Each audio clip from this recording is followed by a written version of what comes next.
নমস্কার, আমি অ্যাস্ট্রোলজার শ্রী অরিজিৎ।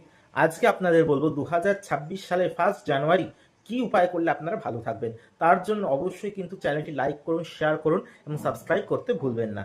অবশ্যই 2025 সাল কিন্তু আমাদের জীবনে অনেককেই ধারি দিনার মধ্যে জড়িয়ে দিয়ে গেছে, অনেককেই যে কোনো লিটিগেশন বা মামলা মকদ্দমার মধ্যে জড়িয়ে দিয়েছে, কারোর বিজনেসে একদম ডাউন হয়ে গেছে, কারোর বা ধরুন কেরিয়ারে একদম কোনোই উন্নতি নেই, বা ম্যারেজ সেক্টরে কারোর জীবনে একদম ঝড় নিয়ে এসছে 2025।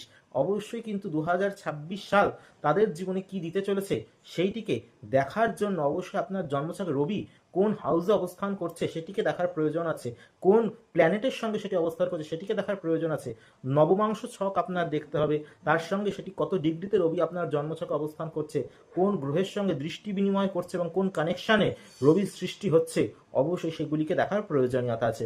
সেই জন্যই সঠিক কোনো অ্যাস্ট্রোলজারের হাত ধরুন এবং সঠিকভাবে যদি আপনি জ্যোতিষ পরামর্শটি পান, আপনার জীবনে চলার পথটি কিন্তু সুগম হবে। আর আমার কাছে যারা যারা আসে তারা কিন্তু অনেকেই এসে বলে থাকেন যে আপনাকে এই যে আমি যে নিজের যে জন্মছকে যে প্রত্যেকটি প্ল্যানেটকে যে আপনি ধরে ধরে আপনি বুঝিয়ে দেন, এর জন্য কিন্তু আপনি আমার জন্মছকে যে প্রত্যেকটি প্ল্যানেটের পজিশনে যেমন জানতে পারি, আমার সমস্যাটির কারণ কি সেটিকেও আমি জানতে পারি, এবং তার সঙ্গে আপনার প্রতিকার প্রতিবিধান সত্যি যে আমাদের জীবনে কাজ করে সেটি কিন্তু আমরা বুঝতে পারি। কেন বলেন না, শ্রী অরিজিৎ 45 দিনের মাথায় আপনাদের কাজ দেন। আমার কাছে অনেক মানুষ আসে, সত্যি আমার খারাপ লাগে, কারণ অনেকে আসে কাঁদতে কাঁদতে আসে, কারণ বহু লাখ টাকা তারা খরচ করে ফেলেছে, কিন্তু আমি, আপনারা অনেকেই জানেন আমি সাধারণের জন্য, তারা এসে অবাক হয়ে যান যে এত কম রেঞ্জের রেমিডি, এই রেমিডি নিয়ে আমরা কি সত্যি ফল পাবো? কিন্তু অবশ্যই তারা ঠিক কিছুদিনের মাথাতেই এসে আবার জানান যে না, সত্যি আপনার রেমিডি কথা বলে।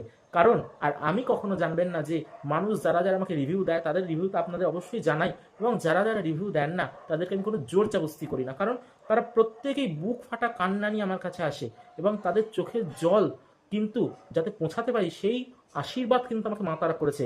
তাদের জীবনে সমস্যাকে আরও বাড়িয়ে দেওয়ার আশীর্বাদ কিন্তু মা আমাকে করেননি। অবশ্যই মায়ের আদেশে আমি এইভাবে কর্ম করতে চলেছি, এবং যারা যারা আমার সঙ্গে এখনও যোগাযোগ করতে চাইছেন অবশ্যই তাদের জন্য প্রত্যেকটি শুক্রবার গড়িয়াহাট, প্রত্যেকটি মঙ্গলবার শাওড়াফুলি, এবং বাকি অন্য দিন শিলিগুড়িতে তো আমি প্রত্যেক মাসে থাকি, এবং তার সঙ্গে থাকি তারাপীঠ চেম্বারে।